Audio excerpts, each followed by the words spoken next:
নমস্কার বন্ধুরা, আমি তিমির বরণ। এখন আছি ফোরজিং ঘরে। এখন দেখছেন এসএস রড বা এমএস রডকে হাই টেম্পারেচার করা হচ্ছে। এরপর ওই গরম রডকে বিভিন্ন কোম্পানির অর্ডার অনুযায়ী বিভিন্ন ডাইস আছে, সেই ডাইসে রেখে হাই প্রেসারের সাহায্যে কি সুন্দর একটি বোল্ট তৈরি করা হচ্ছে। এই প্রসেসকে বলা হয় হট ফোরজিং।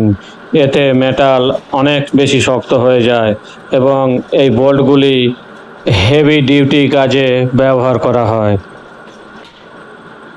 এই ধরনের রিয়েল ফ্যাক্টরির কাজ ভালো লাগলে লাইক, শেয়ার আর সাবস্ক্রাইব করুন এবং চ্যানেলটিকে ফলো করুন আরও নিত্য নতুন ইন্ডাস্ট্রিয়াল কাজ দেখার জন্য।